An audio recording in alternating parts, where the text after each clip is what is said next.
J'aimerais,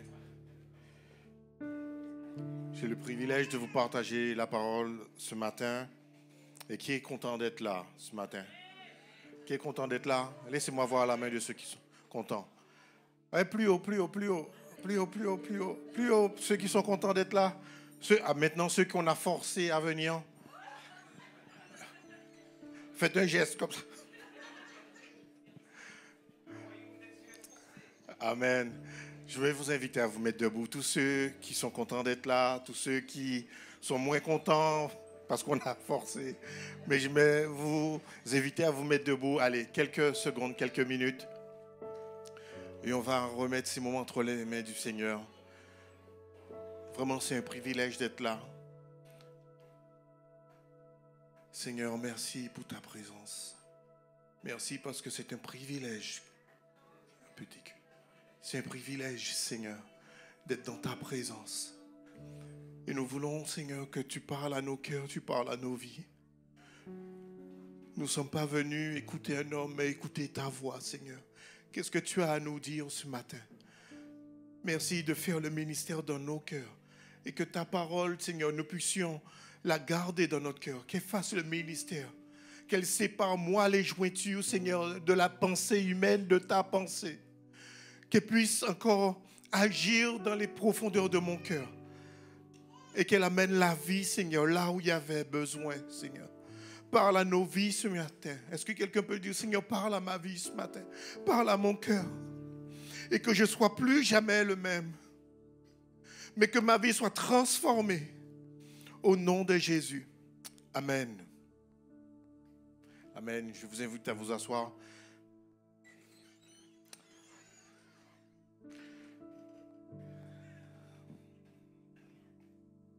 J'aimerais partager quelque chose, un thème avec vous qui est un thème qui est important pour moi, ça m'a toujours touché. C'est cher à mon cœur, vous allez voir de quoi il s'agit. Peut-être que toi, on t'a invité à l'église et tu t'es dit, bon, qu'est-ce que je vais venir à l'église faire? Et ça fait quelque temps, peut-être que tu es à l'église, tu veux voir ta vie transformée, ta vie changer. Et tu te rends compte que même dans l'église, tu rencontres quelques difficultés. Est-ce que ça t'est déjà arrivé? Tu as rencontré des difficultés à ton travail, tu rencontres des difficultés à l'école et tu te dis, le lieu où il ne devrait pas avoir de problème, et là, tu te rencontres même à l'église des difficultés. Et tu ne comprends pas pourquoi. Il y a aussi des incompréhensions, des disputes, même dans l'église du Seigneur. Hey, est-ce que je parle à des gens qui ont déjà été à l'église? Vous vivez sur terre. Tant qu'il y aura des humains, il y aura souvent des incompréhensions. Et au final, tu te dis, mais à l'église doit être parfaite, l'église doit montrer l'exemple. Là, j'ai déjà tout entendu. Et tu peux dire ça, pasteur, répète après moi, pasteur, tu n'as pas beaucoup d'expérience. Voilà, là, je suis d'accord. Je n'ai pas beaucoup d'expérience. Mais j'ai beaucoup entendu ça. Beaucoup entendu ça. Ouais, mais c'est l'église. C'est l'église. C'est l'église qui a le problème. C'est un tel qui a le problème. Et on entend tout ça. Et on se dit, oui, mais on entend ça au travail. On entend ça. Et pourquoi on entend ça aussi à l'église? Parce que tant qu'il y aura des humains, ben, on ne sera pas parfait. Et c'est simplement ça.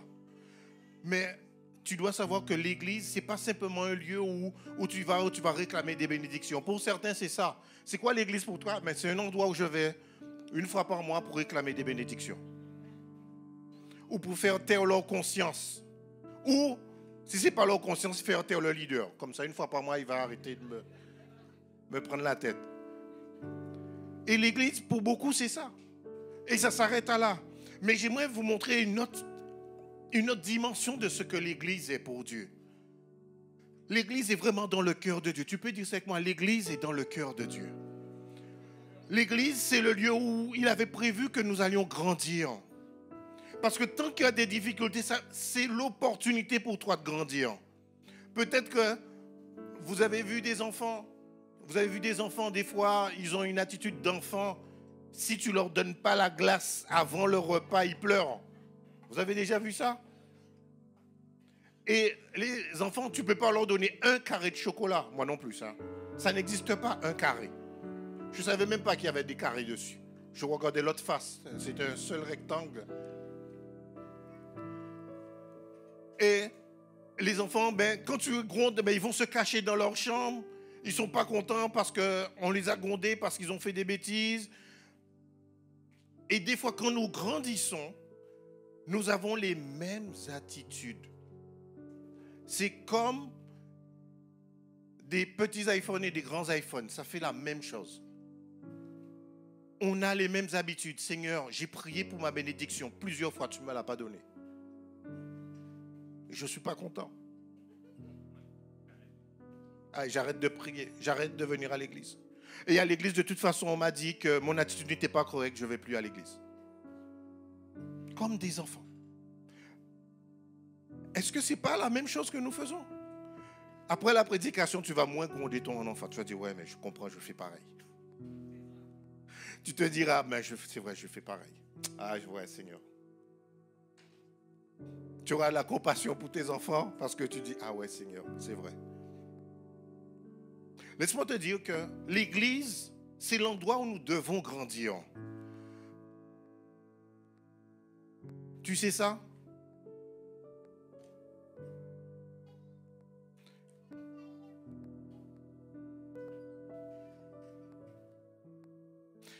Dans 1 Pierre 2:1, la Bible dit, rejetons donc toute malice et toute ruse, la dissimulation, l'envie de toute médisance, désirez comme des enfants, nouveau-nés, le lait spirituel est pur. 1 Pierre 2:1. 1 Pierre 2:1.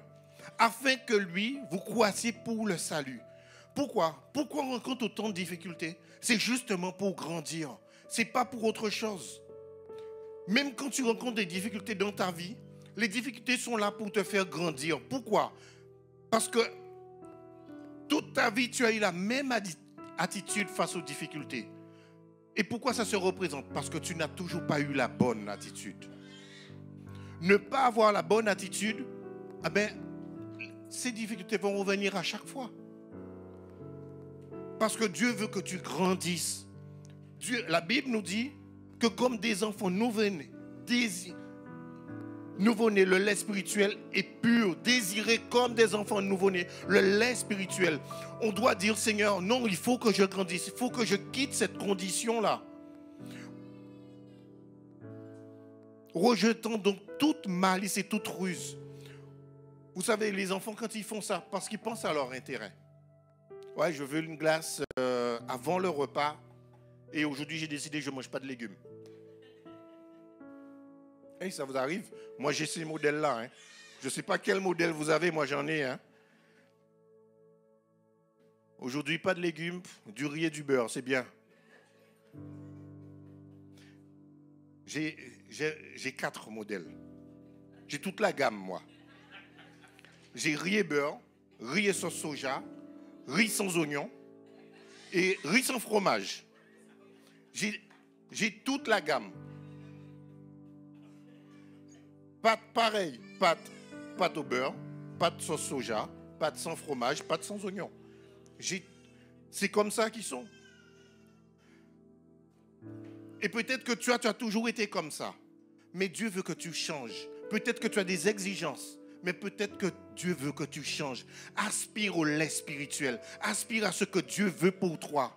Parce que si tu ne changes pas ta condition d'enfant, tu vas continuer à manger des repas d'enfant. Si tu ne sais pas gérer 10 €, ce n'est pas 5 € qu'on va te donner. Hein. Si tu continues avec une condition d'enfant, tu ne pourras pas grandir. Et c'est pour cela que chaque difficulté que tu rencontres est une opportunité de grandir. C'est une opportunité de ne pas avoir la même attitude. C'est une opportunité de ne pas faire pareil, mais de changer. De ne pas accepter cela. Et dire, Seigneur, je veux changer. Je ne veux pas faire comme d'habitude. David, il avait 2 fils. Et il y a un de ses fils que vous connaissez, Absalom, il avait aussi un autre fils qui voulait 3. Les 2 voulaient 3. Pendant que David était roi, les 2 voulaient 3. Et Absalom, il s'est dit, moi, je veux être roi. Et dans 2 Samuel 2,18, qu'est-ce qu'il a fait? Il a érigé un monument à sa gloire. Il a érigé un monument pour lui-même. Il s'est dit, il n'a pas de fils, comme ça on va retenir son nom. Et là, ça m'a interpellé, parce qu'un autre fils aussi voulait être roi. Un autre fils avec à peu près même niveau que Salomon. Et j'ai dit, mais Seigneur, on a 2 personnes différentes. 2 qui se proclament rois. Un Absalom et un Salomon. Un qui va ériger un monument à sa gloire et un autre qui va te construire un temple. Et c'est là que ça fait la différence. Parce que bien souvent, on pense à nos intérêts pendant que nous voulons servir Dieu dans l'église. On ne peut pas. On ne peut pas. Et bien souvent, on se dit, si au début, et ça arrive, au début tu venais à l'église parce que tu avais besoin de bénédiction. Mais quand tu grandis, tu ne vas plus à l'église pour ça. Tu vas à l'église pour avoir une réelle communion avec Dieu. Pour avoir une communication, pour être connecté avec Dieu. Je disais à mon poissonnier, il me dit, c'était le 31, je lui disais, alors qu'est-ce qu'il a fait? Ah, il a mangé en famille. Moi j'ai dit, bon, le 31, bon, j'étais à l'église. Il me dit, ah oui, je vais à l'église au moins une fois par année. J'ai dit, c'est bien. T'imagines si tu rechargeais ton portable une fois par année? Vous savez, les jeunes, ils aiment bien leur portable. Vous lui dites de recharger, ils le rechargent 3 fois dans la journée. La première recharge, c'est Snapchat, deuxième Instagram, troisième Facebook, WhatsApp. Facebook, c'est un peu pour les plus... Je lui dis, mais t'imagines si tu chargeais ton portable tous les jours. Et c'est pareil avec ta vie. Tu as besoin d'être connecté avec Dieu. Tu as besoin d'aller plus loin avec lui. Une simple recharge par année ne suffit pas. Et l'église est là justement pour amener ce contact avec Dieu. Là, on est à la première marche. On ira un peu plus en profondeur tout à l'heure. Mais dis à ton voisin, accroche-toi. Ce n'est pas le moment. Croise les jambes, ne va pas faire pipi. Ce n'est pas le moment. Mais tu dois te dire qu'il y avait ces 2 rois qui cherchaient, soi-disant, à plaire à Dieu. Parce qu'Absalom a dit, oui, je vais adorer sur la montagne. Mais en fait, il érige une stèle à sa gloire. Et cet homme, Salomon, qui a décidé de faire un temple pour Dieu.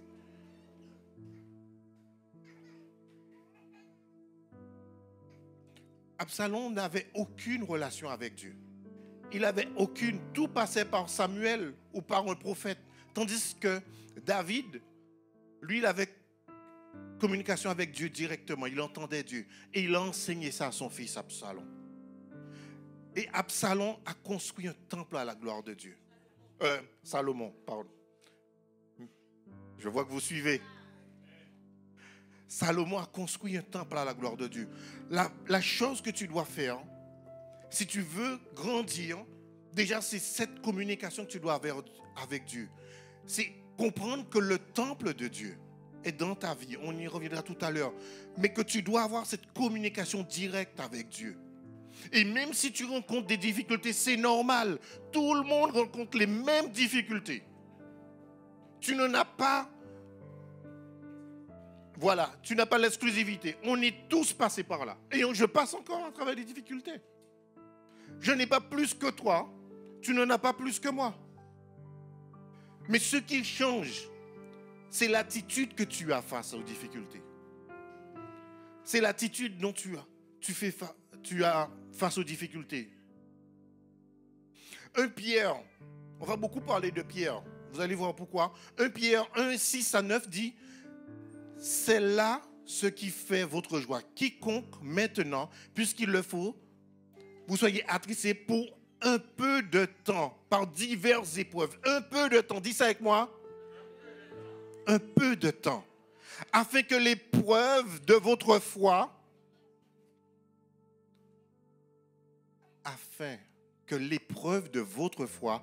plus précieuse que l'or périssable. Est-ce que l'or est périssable? Eh bien non. Mais là, la Bible dit l'or est périssable. Parce que l'épreuve de notre foi amène un trésor plus élevé encore. plus élevé encore. Parce que quand tu traverses l'épreuve, ta foi, elle devient plus précieuse que l'or, qui cependant est éprouvé par le feu, la Bible dit.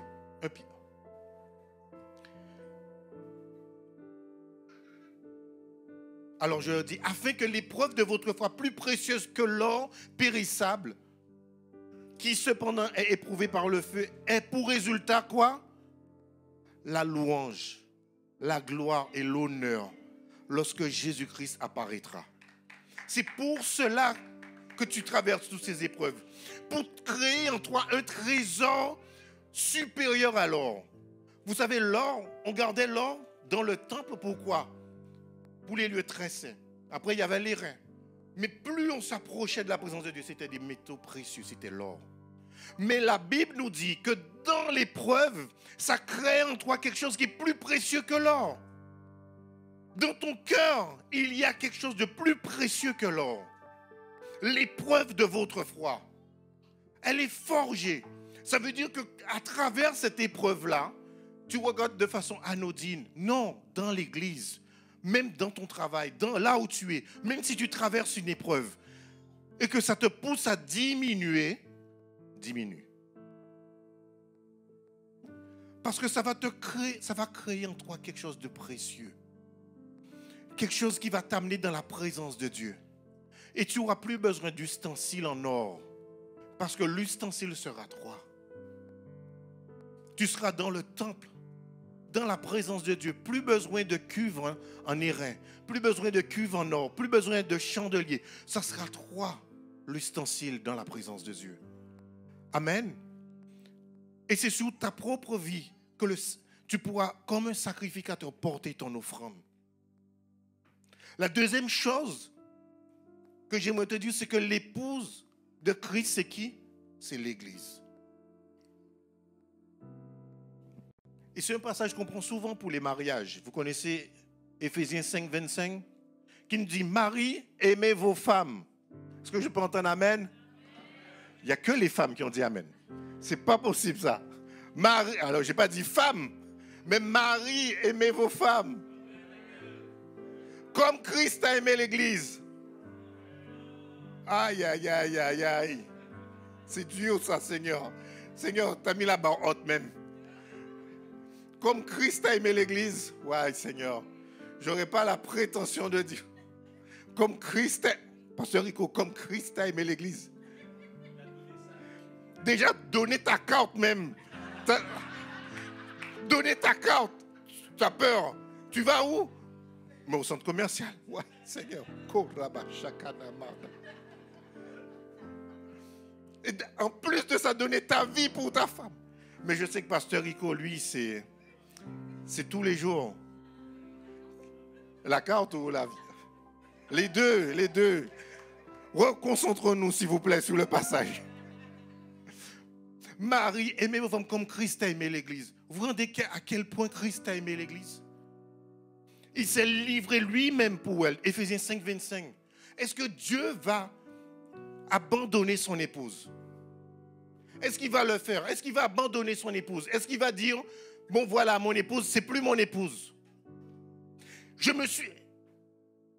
Jésus qui parle dit, j'ai livré ma vie pour mon épouse. J'ai livré ma vie pour l'Église. Vous vous rendez compte à quel point Dieu aime l'Église? L'Église est dans le cœur de Dieu. Chaque jour, quand Jésus se réveille, il pense à son épouse, à son Église, et qui lui dit qu'il aime son Église et qu'il veut pourvoir à ses besoins. Il aime l'Église. Et c'est pour cela que la Bible dit, aimez-vous les uns les autres comme je vous ai aimé. Moi, j'ai trouvé que c'est très important de faire le point là-dessus. Pourquoi?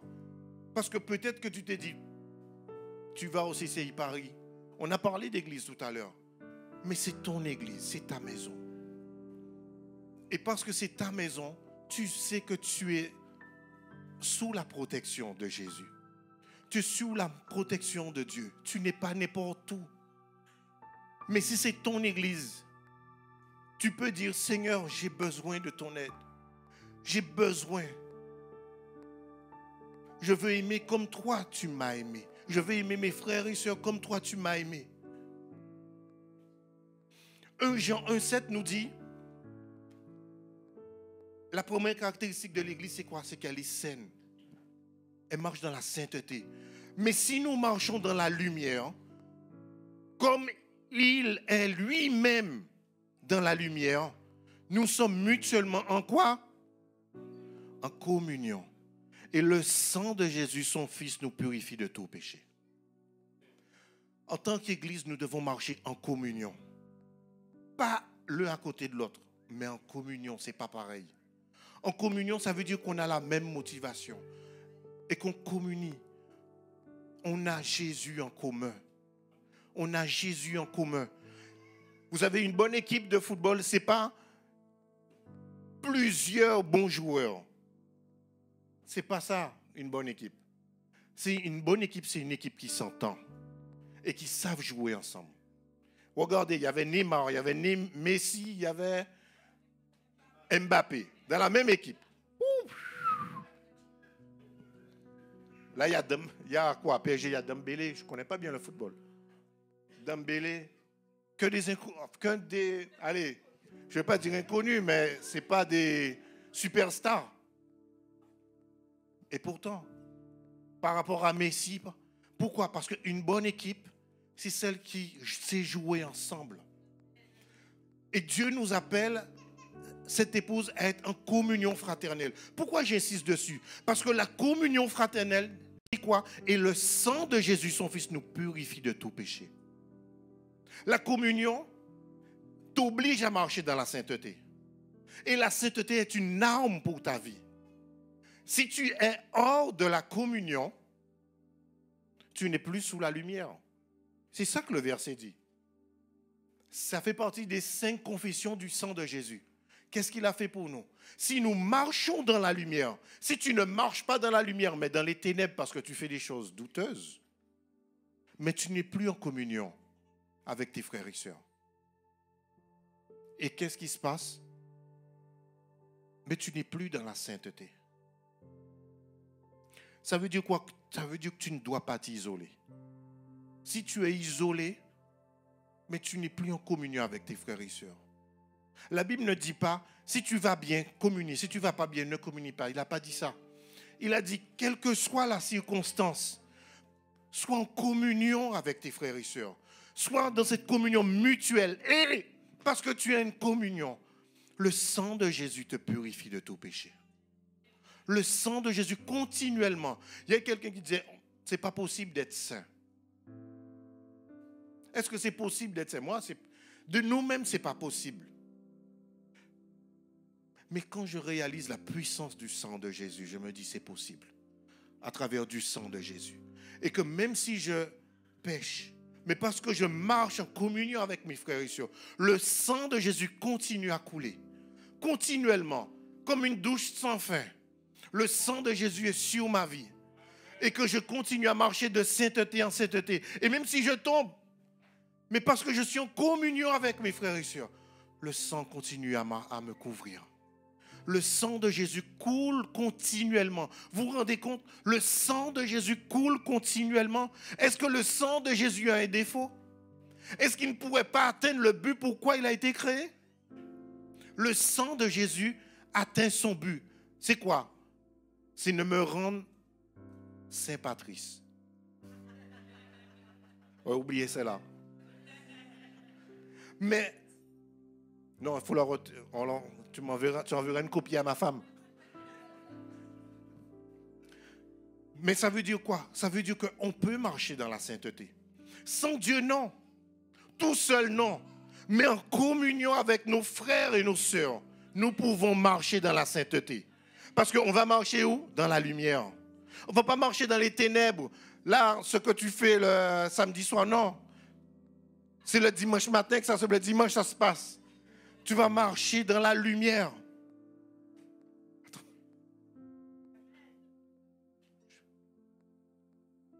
Tu vas marcher dans la lumière.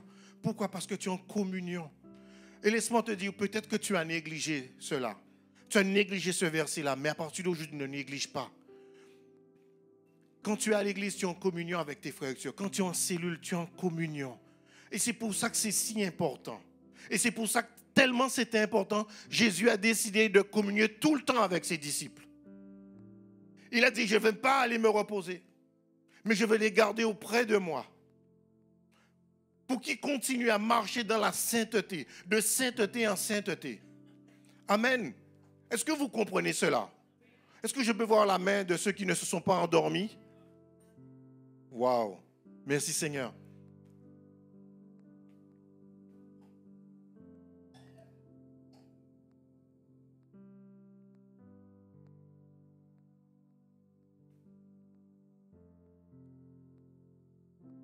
Lévitique 10, 1 à 3 nous dit quoi? Que les deux fils d'Aaron, on va le lire, les deux fils d'Aaron,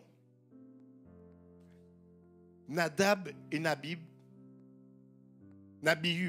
prirent chacun un brasier et y mirent du feu et posèrent du parfum dessus. Ils apportèrent devant l'Éternel du feu étranger, ce qu'il ne leur avait point ordonné. Alors le feu sortit de devant l'Éternel et les consuma. Waouh! Quand j'ai lu ça, j'ai pas chaud, j'ai eu froid dans le dos. J'ai dit, Seigneur, ces deux sacrificateurs, ils ont pris un feu. Ils étaient sacrificateurs. Et ils ont pris du feu et ils ont versé les parfums comme ils avaient l'habitude de faire. Et ils ont présenté à l'Éternel. Mais le feu est sorti et les a consumés et ils sont morts. J'ai dit, mais qu'est-ce que ça veut dire, Seigneur? Parce que Dieu ne leur avait pas permis de prendre un feu étranger. Ils ne devaient pas prendre un feu étranger. Ils devaient prendre un feu dans la présence de Dieu. Et bien souvent, tellement de fois, nous, on prend des choses à droite et à gauche. Et on dit, c'est ça qu'on ne devrait mettre dans notre église. Est-ce que notre église, est-ce que Dieu nous a demandé ça? Non. Et nous, on compare. On compare, oui, mais cette vision-là est bien. Cette vision-là est bien. On a une vision. On a une vision. Et c'est celle que Dieu nous a donnée. On ne doit pas chercher à servir dans plusieurs visions. On a une vision. Elle est claire. Elle est tellement simple. Plus j'avance, plus je me dis qu'elle est simple. Former 12 hommes à connaître Dieu. C'est tout. C'est ça notre vision. Vous avez une autre? Je n'en ai pas d'autre. Et ces sacrificateurs, ils ont voulu prendre un feu ailleurs. Tu dois prendre ta direction dans la présence de Dieu. On doit être en communion avec Dieu. Les uns avec les autres. Ces hommes ont été tués.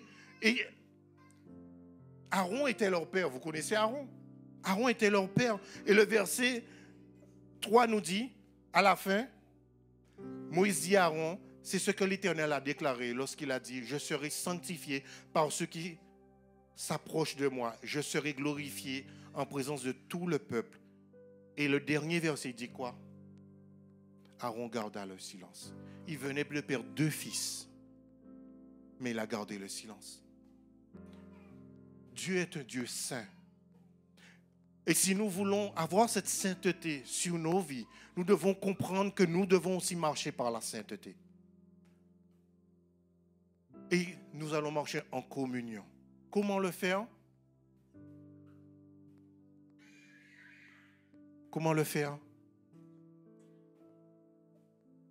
J'ai rien entendu. En communion avec nos frères et sœurs. Amen. En communion. Ne t'isole pas. Ne prends pas de feu étranger. Ne va pas ailleurs prendre d'autres courants de pensée. La vision, elle est parfaite pour nous. Amen. Ça, c'était la deuxième marche. Vous êtes prêts pour la troisième? La troisième, c'est l'autorité de l'Église. Je reviens à ce que j'ai dit tout à l'heure, que l'Église est l'épouse de Christ. Et dans Matthieu 16, 18, qui nous dit, et moi, je te dis que tu es Pierre. Tu es qui? Tu es qui? J'ai rien entendu. Tu es pierre et sur cette pierre, je bâtirai mon église. Et que les portes du séjour des morts ne prévaudront point contre elle. Est-ce qu'on peut pousser un grand cri? Alléluia! La Bible nous dit que sur cette pierre qui était pierre, mais sur nous, il a bâti son église. Et la porte des séjours des morts n'aura aucun pouvoir. Il y a une autre version qui dit que et la puissance de la mort ne pourra rien contre elle. La puissance de la mort ne pourra rien contre elle. Quelquefois, on s'est battu avec beaucoup de difficultés. Je reviens. Pourquoi? Parce que nous n'étions pas en communion avec nos frères et sœurs. Parce que dans l'église, il y a l'autorité. Et que la porte des séjours des morts ne peut rien contre l'église de Dieu. Et que si tu luttes, tu as besoin de te rapprocher de ton église, te rapprocher de ta cellule, rapprocher de ton leader. Tu ne dois pas être isolé. On a parlé, je ne sais plus qui a parlé d'onction corporative. Ce matin, c'est Christine. Parce que la Bible nous dit que Jésus a tout laissé à l'église. Il a donné les dons. Il a donné l'autorité sur le séjour des morts. Nous n'avons pas peur. Pourquoi? Parce que la porte ne peut rien. La porte des séjours des morts ne peut rien contre l'église. Et notre porte à nous, elle est couverte par le sang de Jésus. Elle est couverte par le sang de Jésus. Vous savez, à l'époque, quand les Égyptiens, quand Dieu a dit à Israël de mettre le sang sous les portes, à cette époque-là, les Égyptiens, quand ils avaient une belle maison, une maison, ils écrivaient tout sur la porte. C'était un peu leur boîte aux lettres. Ils écrivaient, il y avait des inscriptions sous les portes et sous les murs de la façade. Mais quand Dieu a ordonné de mettre du sang sous les portes, sous le linteau des portes, c'était pour montrer que notre identité ne passe plus par ce que nous pensions, mais à travers du sang de Jésus, celui qui a payé pour nous. Ça devenait plus important que tout le reste. La Bible nous dit que la porte du séjour des morts ne prévaudront point contre elle.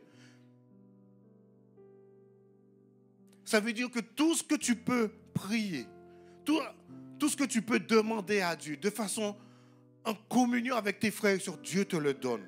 Parce que l'Église a l'autorité nécessaire. Rappelez-vous Anne. Anne qui pleurait, qui priait pour un fils dans l'église. Elle pleurait, elle priait en quoi qu'elle était ivre. Qu'est-ce qui s'est passé quand elle a rencontré le prophète? Le prophète lui a donné une parole, elle a eu un fils. Peut-être que tu pries seul, mais prier un tue mille, la Bible dit. Et combien tue deux? Alors qui dit 2000? 10 000, la Bible dit. Un tue 1000, deux tue 10 000.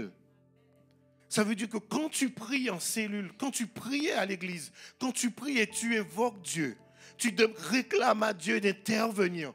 La porte des séjours des morts tremble parce qu'il y a quelque chose qui est en train de se passer. La porte est en train de trembler parce que l'église a l'autorité. A l'autorité pour cela. 1 Pierre 2,5 nous dit, 1 Pierre parce que sur cette pierre on va bâtir l'église. Il a dit. Et vous-même, comme des pierres vivantes, édifiez-vous pour former une maison spirituelle. Lisez ça encore avec moi. Comme des pierres vivantes, édifiez-vous pour former une maison spirituelle, un saint sacerdoce, afin d'offrir des victimes spirituelles agréables à Dieu par Jésus-Christ. Dieu nous appelle à être ces pierres vivantes en communion, à former une maison spirituelle, un saint sacerdoce, afin d'offrir des victimes spirituelles. On n'offre plus d'agneaux ni de moutons. D'ailleurs, si on vous invite à un endroit, on offre des animaux, toujours fuyez. D'offrir des victimes spirituelles agréables à Dieu par Jésus-Christ. Voilà ce que Pierre a compris quand Jésus lui a dit, sur cette pierre, je bâtirai mon église. Il s'est dit, comme des pierres vivantes, nous qui sommes des pierres vivantes, nous sommes quoi? Des pierres vivantes.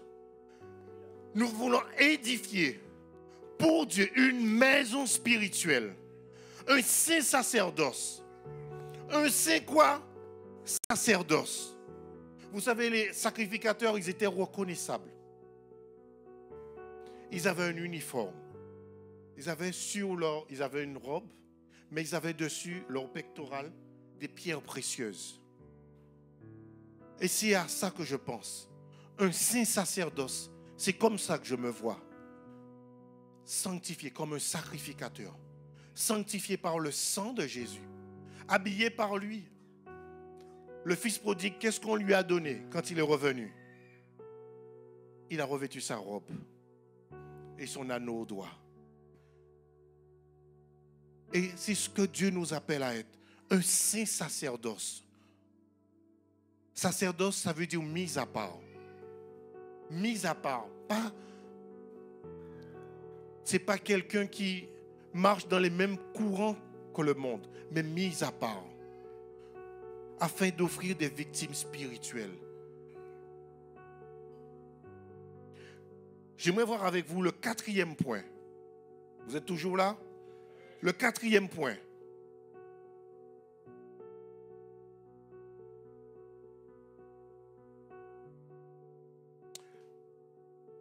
On a parlé de Salomon tout à l'heure.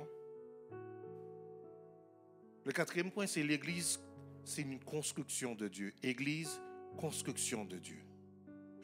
On a parlé de Salomon qui avait créé un temple pour Dieu. Est-ce que vous vous rappelez de ça? Et qu'est-ce que la Bible nous dit? Que quand il a crié à Dieu, le temple s'est rempli de la présence de Dieu. Et que personne ne pouvait rester parce qu'il y avait la gloire de Dieu là. Mais est-ce que c'est toujours la volonté de Dieu? On va lire, avant de me répondre, on va lire Jean 2, 19 à 22 qui dit, Jésus leur répondit, Jean 2, 19 à 22. Qu'est-ce qu'il a dit? Détruisez ce temple et en 3 jours je le relèverai. C'est plus la volonté de Dieu, c'était un temps. Dieu a décidé de détruire le temple. Hérode a construit le temple. Même son fils a continué la construction. Ça a pris 70 ans. Je me rappelle, j'avais fait des études dessus. Ça a pris tellement de temps et ils ne l'ont jamais terminé. Mais pourquoi on a tué Jésus? Parce qu'il avait dit qu'il allait détruire le temple et qu'il allait le construire en 3 jours. C'était pour ça, non? Mais écoutez ce que Jésus nous dit. Détruisez ce temple. Mais en 3 jours, je vais le reconstruire. Parce qu'il allait créer un nouveau modèle de temple. Un temple qui n'est pas fait de la main de l'homme. Waouh!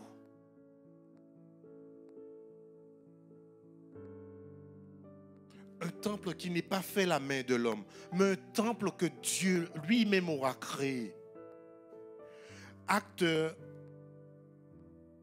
7, 48 nous dit, mais le Très-Haut n'habite pas dans ce qui est fait de main d'homme, comme dit le prophète. Le ciel est son trône et la terre son marchepied. Quelle maison me bâtirez-vous, dit l'Éternel. Jésus, lui qui accomplissait la volonté de Dieu, ne voulait plus bâtir ni restaurer un édifice, mais il voulait que ce temple-là soit toi et moi. Un édifice spirituel, un temple bâti pour lui, qui n'a pas été fait de la main d'homme. C'est ça l'église. L'église, c'est toi et moi, que personne n'a bâti, mais que Dieu a créé lui-même de ses mains. Il a créé lui-même. Ce n'est ni de la peau de phoque, ni des rideaux, ni de la construction en pierre, mais il nous a donné un cœur pour qu'il puisse habiter. Est-ce que tu es là avec moi?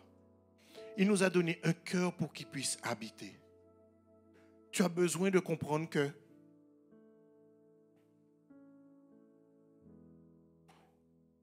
aucun joueur, même s'il visite tous les stades, il joue au football. Ce n'est pas vrai. Mais celui qui est fidèle à son équipe, qui est ici, moi je vais tout donner. Je veux tout donner pour mon église parce que Dieu m'a mis ici. Je veux être en communion avec mes frères et sœurs. Ça va me coûter. Ça va me coûter peut-être quelque chose. Mais je veux être en communion. Parce que je sais que mon niveau d'autorité va augmenter. Et je vais prendre position parce que je suis en communion avec mes frères et mes sœurs. Et je vais prendre position sur ceux qui me dérangeaient avant. Et je vais retrouver la force, même si je n'ai pas la force moi-même, mais il y aura quelqu'un qui m'aidera. Quelqu'un aura la force à côté de moi et qui va m'aider à porter ce fardeau. Que je ne serai pas seul. Dieu a voulu une église comme cela. Il a voulu une église qui n'a pas été faite de la main d'homme, mais une église qu'il a tissée lui-même dans son cœur. Une église qui est faite qui a été créée par Jésus. Quand il s'est offert à la croix. Quand il s'est offert à la croix, qu'est-ce qui s'est passé? Qu'est-ce qui s'est passé dans le temple? La terre a tremblé. Le voile s'est déchiré. Il a détruit l'ancien temple pour créer un nouveau modèle. Un nouveau temple créé qu'on ne voit pas, mais qui est en nous. Et qui nous fait des porteurs de sa présence. Et qui donne tout le pouvoir à son église.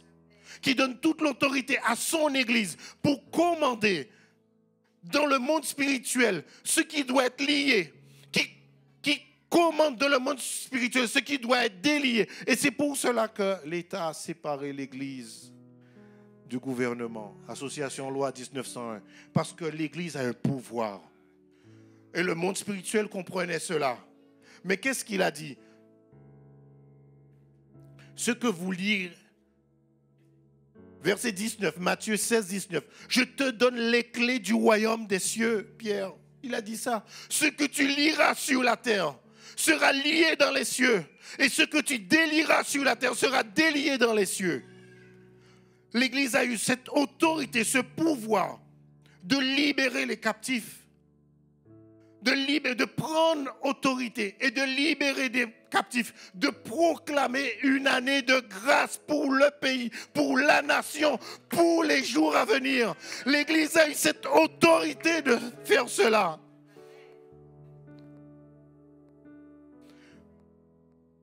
Et c'est pour cela que Agé, prophète, quand il a vu cela venir, il a dit la gloire de la seconde maison sera plus grande que la première. Parce que la première était faite d'hommes, de main d'hommes. Mais la seconde était faite de la main de Dieu. La gloire sera plus grande encore. Dit l'Éternel des armées. Et c'est dans ce lieu que je donnerai la paix. Dit l'Éternel des armées. Vous avez déjà vu quelqu'un qui apporte la paix, mais sa spécialité, c'est la guerre. L'Éternel des armées. Sa spécialité, c'est la guerre. Toute sa vie, David est en guerre. Toute sa vie, il a été en guerre. Mais c'est le Dieu qui amène la paix. J'aimerais que tu te lèves avec moi et qu'on prie ensemble. Et qu'on lise le dernier passage qui est dans 1 Corinthiens 3,16. 1 Corinthiens 3,16. Qui nous dit, ne savez-vous pas que vous êtes le temple de Dieu et que l'Esprit de Dieu habite en vous? Si quelqu'un détruit le temple de Dieu, Dieu le détruira. Et tu as besoin de dire ça à tes problèmes. Si tu veux me détruire, Dieu te détruira. Tu as besoin de dire ça aux esprits impurs, à ceux qui menacent ta famille, ceux qui menacent l'équilibre et la paix de ton foyer. Si tu me détruis, Dieu te détruira. Car le temple de Dieu est saint et c'est ce que vous êtes. Est-ce que vous pouvez proclamer cette parole-là? Oui, Seigneur. Je vais voir les mains de ceux qui sont des temples À la gloire de Dieu. Lève ta main bien haut. Lève ta main. Lève ta main. Lève ta main. Lève ta main. Même si tu ne connais pas le monde spirituel. Mais ferme les yeux. Et dis-toi que dans le monde spirituel, tu as une autorité. Et tu as de l'autorité. Tu es au-dessus de tous les démons qui veulent nuire à ta famille. Parce que nous sommes dans cette église-là. Nous sommes cette église que Dieu a choisie. Et nous avons cette autorité. Et nous allons lier ce qui doit être lié. Et nous allons délier ce qui doit être délié. Lève ta main. Lève ta main. Avec autorité. Oh Rabba Shakanama. Oh Seigneur, dis-lui, je veux être ton église. Je veux être cette église qui t'appartient. Je veux être l'église qui t'appartient. Je veux être l'église qui t'appartient, Seigneur. Je veux être cette pierre vivante. Pardonne-moi, Seigneur. Si je n'ai pas compris toute la profondeur de ta parole. Mais je veux être en communion avec mes frères et sœurs. Et comme un seul, Seigneur. Comme un seul, Seigneur. Nous venons devant toi, Seigneur. Comme un seul. Et nous prenons autorité dans les lieux spirituels. Que tout esprit impur qui voulait nuire à ma vie, nuire à mon foyer, vous êtes liés maintenant. Au nom de Jésus-Christ de Nazareth. Tout ce qui voulait nuire à ma nation, vous êtes liés. Dis-lui, tu es lié, esprit impur.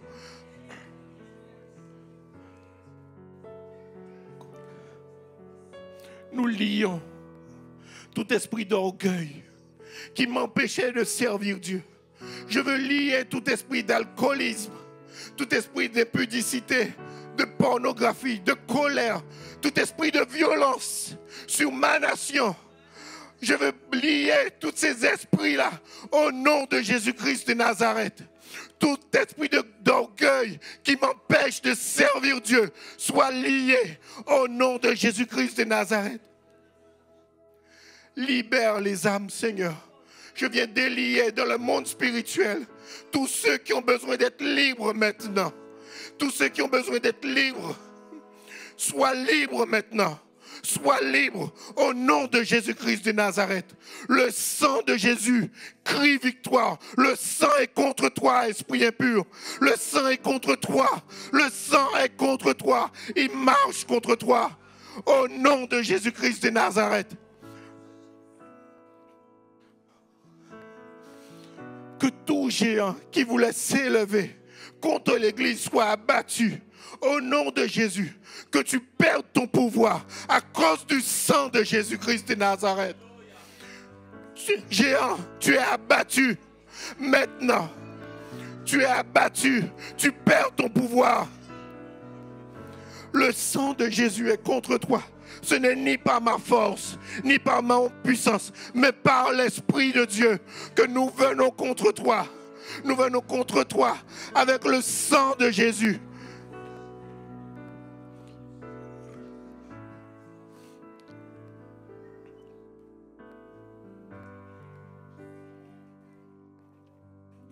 J'aimerais que chaque jour de ta vie,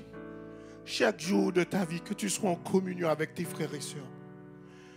Ça va t'amener à ne plus vivre dans l'échec, mais à vivre dans la victoire. À vivre dans la victoire. Et quand tu es fatigué, tu diras, mon ami, je suis fatigué. Et il priera avec toi. Il dit, la fatigue, c'est pas grave, parce que Dieu m'a boosté, je vais te prier pour toi, je vais t'encourager. Mais ne t'isole pas, ne t'isole plus, ne sois plus seul avec tes problèmes. Ce n'est pas possible. Dieu a vaincu la mort une bonne fois pour toutes. Et tout ce qu'il peut faire, c'est des rugissements qui ne valent rien.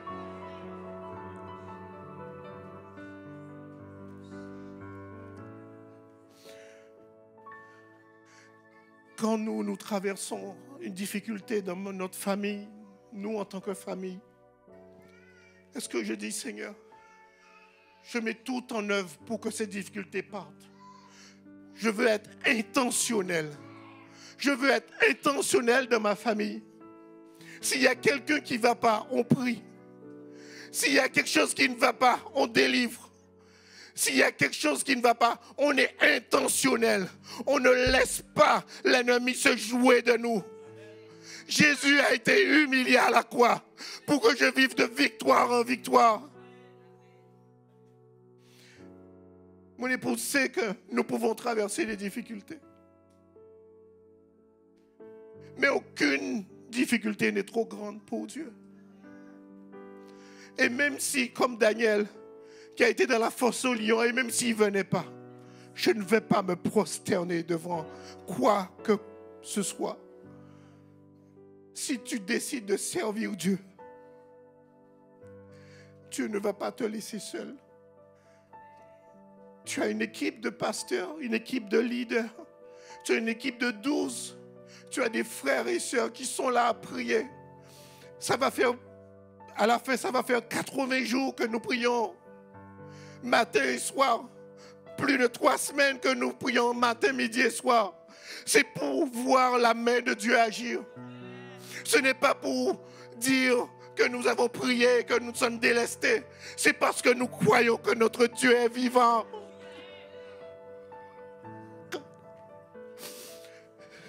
C'est parce que nous croyons que nous allons voir la main de Dieu agir. Dans la vie de certaines personnes, nous prions pour aucune gloire personnelle, aucun besoin personnel. Nous prions pour rien. Nous sommes fatigués comme tout le monde. Nous jeûnons une fois par semaine pour voir la main de Dieu agir, pour que notre Église change, pour que notre nation change. Et le combat que nous luttons, nous l'avançons pas à pas avec la foi que Dieu nous donne chaque jour. Et Seigneur, permets-nous de te lever ce matin. Permets-nous de te glorifier. Trouve en nous, Seigneur, un cœur favorable à toi. Un cœur qui te plaît. Trouve en nous un cœur saint. Un cœur honnête, Seigneur. Nous ne sommes pas parfaits. Nous comptons tous les jours sous ta grâce pour que quelque chose change. Nous comptons sur tous les jours sur ta grâce. Et nous appelons au Dieu des armées, à celui qui combat pour son épouse, celui qui combat pour la nation. Nous crions à toi ce matin. Étends ton règne, Seigneur, sur la France. Étends ton règne sur le plan 40, sur l'UDV. Étends ton règne. Étends le bord de ton vêtement. Étends ton règne, Seigneur.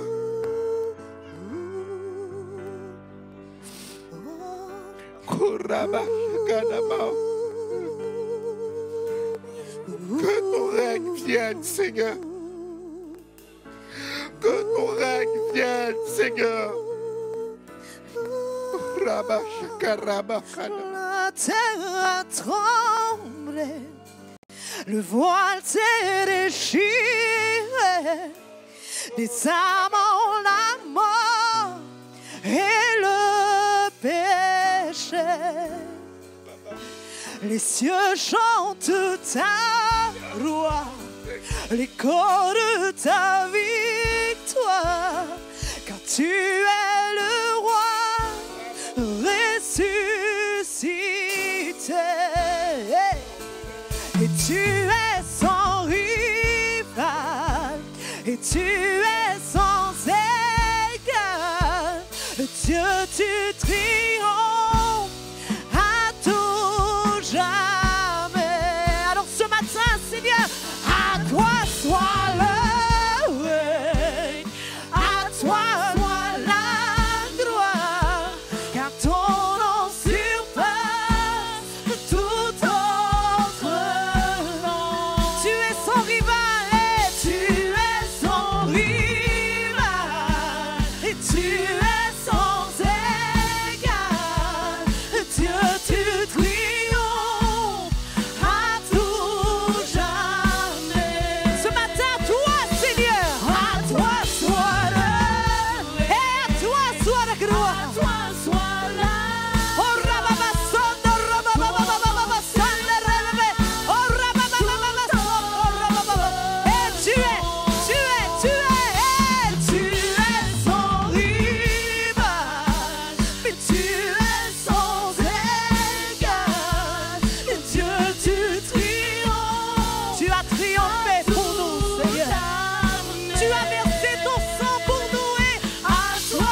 suis venu déclarer oh ce nom est victorieux. Hey, sa puissance est sans pareil. Oh ce nom est victorieux. Le nom de Jésus. Oh ce nom est victorieux. Oh ce nom est victorieux. Le nom de mon sauveur. Le nom de mon libérateur. Le nom de celui qui a triomphé à la croix pour moi. Hey! Oh ce nom est victorieux. Sa puissance est sans pareil. Oh ce nom est victorieux.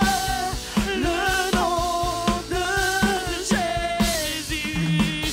Et la terre a tremblé. Le voile s'est déchiré. Il a désarmé la mort. Et le péché.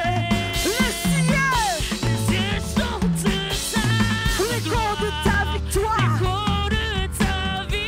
Quand tu es le roi, il est le roi qui est ressuscité. Jésus, tu es. Et tu es sans rive. Tu es sans égard. Mais tu es sans égard. Mais Dieu, tu triomphes. Oui, à tout jamais.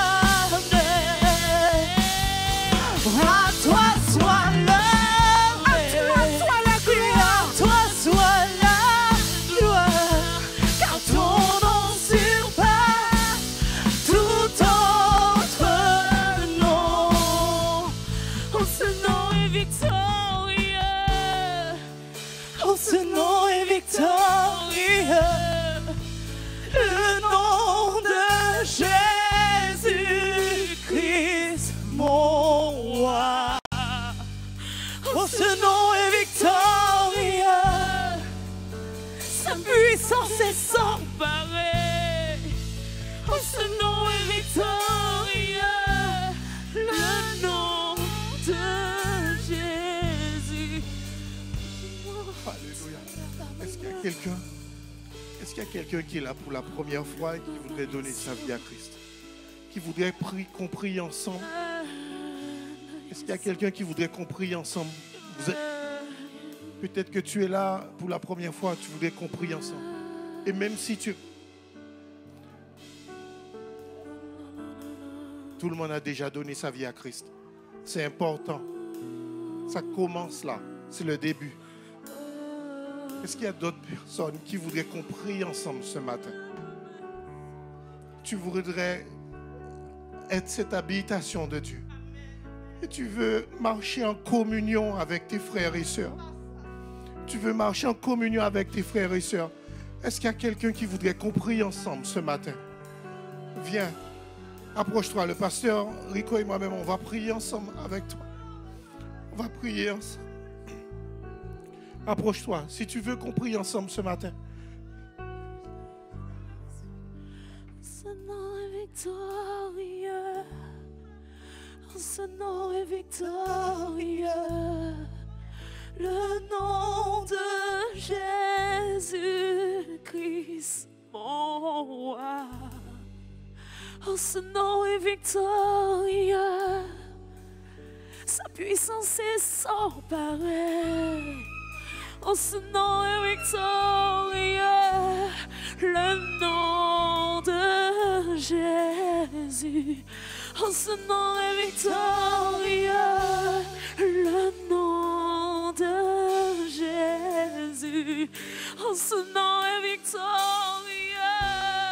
Le nom de Jésus. Oh, ce nom est victorieux. Le nom de Jésus. Oui, oh, ce nom est victorieux.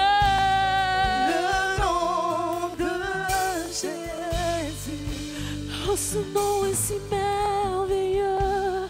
Le nom de Jésus. Oh, ce nom est si merveilleux. Le nom de Jésus. Oh, ce nom est victorieux. Le nom de Jésus.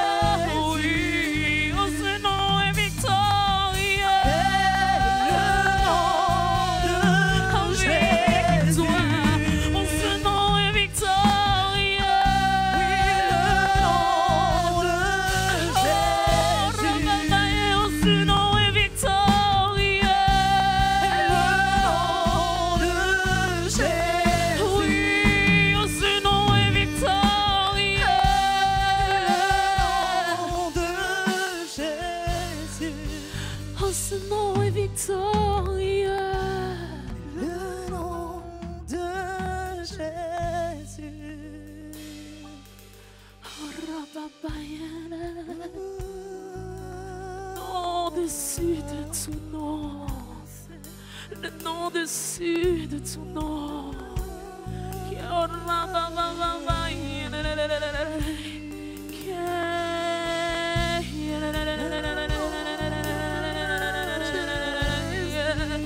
Ce nom est victorieux. Je crois en ce nom qui est victorieux. Le nom de Jésus. Je crois en ce nom qui est victorieux. Oh oui, en ce nom est victorieux. Sous la maladie, sous tes chèques, en ce nom est victorieux. Le nom de Jésus. Ce nom est victorieux. Ce nom est victorieux. Oh, Rabamaye.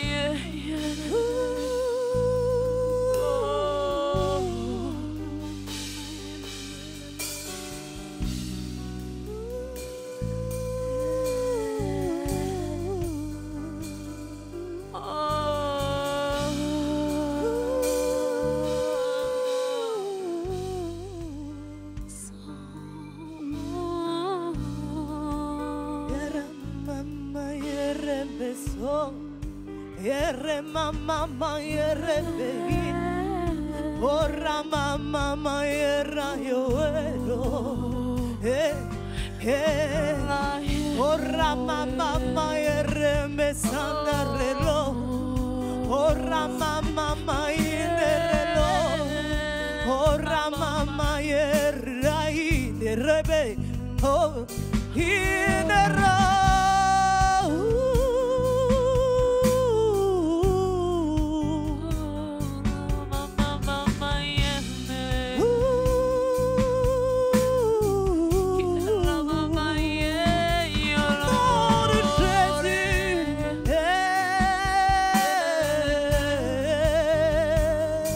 Le nom de Jésus.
chaînes, pour briser les chaînes, pour briser les chaînes, pour briser les chaînes, pour briser les chaînes.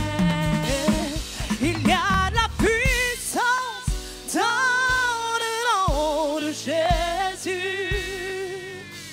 Il y a de la puissance dans le nom de Jésus. Je le déclare, il y a de la puissance dans le nom de Jésus.